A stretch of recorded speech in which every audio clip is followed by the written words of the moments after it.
আসসালামু আলাইকুম প্রিয় শিক্ষার্থী বন্ধুরা, আশা করি ভালো আছো। জানিত ম্যাথ স্টাডির পক্ষ থেকে সবাইকে স্বাগত জানাচ্ছি। এখন আলোচনা করব একান্তর কোণ, অনুরূপ কোণ এবং অন্তস্থ কোণ এবং ছেদকের একই পার্শ্বস্থ অন্তস্থ কোণগুলো নিয়ে আলোচনা করব। আশা করি তোমরা সাথে থাকবা। প্রিয় শিক্ষার্থী বন্ধুরা, তো চলো আমরা আলোচনাতে চলে যাই। দেখতে পাচ্ছ এখানে একটি চিত্র। এই চিত্রটি থেকে অ্যাকচুয়ালি আমরা এগুলো আলোচনা করব। এখানে একটি রেখা দেওয়া আছে এবং এখানে একটি রেখা দেওয়া আছে। এই রেখাকে আবার এই দুইটা সমান্তরাল রেখা, হ্যাঁ, এটা মনে রাখতে হবে, এই দুইটা সমান্তরাল এবং এখানে আবার একটা রেখা দিয়ে ছেদ করা হয়েছে।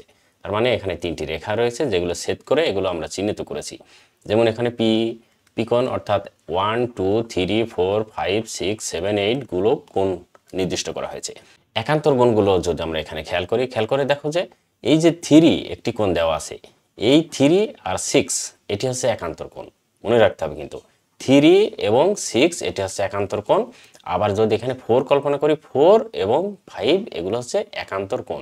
একান্তর কোণটা এরকম যে একই কোণ কিন্তু এটা বিপরীত পার্শ্বে অবস্থিত, এটাকে বলা হয় হচ্ছে একান্তর কোণ, মনে রাখতে হবে।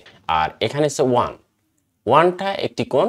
আবার এখানে খেয়াল করে দেখো একই রকম কোণ এখানে 5 দেওয়া আছে, এখানে 5 একটি কোণ।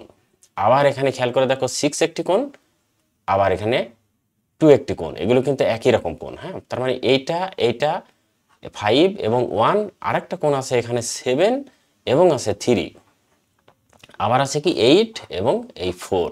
তার মানে এই যে একই রকম কোণ, খেয়াল করে দেখো 1 এবং 5 একই রকম কোণ, আবার 2 এবং 6 একই রকম কোণ, আবার 7 এবং 3 একই রকম কোণ, আবার 8 এবং 4 একই রকম কোণ। এই যে একই রকম কোণ আবার একই পার্শ্বে অবস্থিত, এগুলোকে বলা হয় হচ্ছে অনুরূপ কোণ, মানে একই রকম কোণ।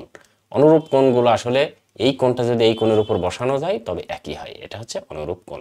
আর অন্তস্থ কোণটা আসলে এরকম বোঝায় যে ভিতরে অবস্থিত। তার মানে আমাদের এখানে একটি রেখা, এখানে একটি রেখা, এই রেখার ভিতরে যে কোণগুলো অবস্থিত, যেমন এখানে 3 একটি কোণ, 4 একটি কোণ, 5 একটি কোণ, এই 6 একটি কোণ, এগুলো হচ্ছে ভিতরে অবস্থিত অর্থাৎ অন্তস্থ কোণ।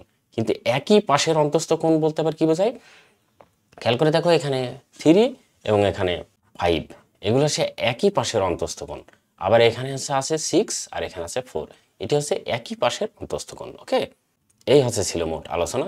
প্রিয় শিক্ষার্থী বন্ধুরা, আশা করি বুঝতে পেরেছো যে এখানে একান্তর কোণ, অনুরূপ কোণ এবং ছেদে করে একই পার্শ্বস্থ অন্তস্থ কোণগুলো কি বুঝতে পেরেছো। প্রিয় শিক্ষার্থী বন্ধুরা, তোমরা ভালো থাকো, সুস্থ থাকো, তোমাদের মঙ্গল কামনা করে আজকের মতো কন্টেন্ট শেষ করছি। আল্লাহ হাফেজ।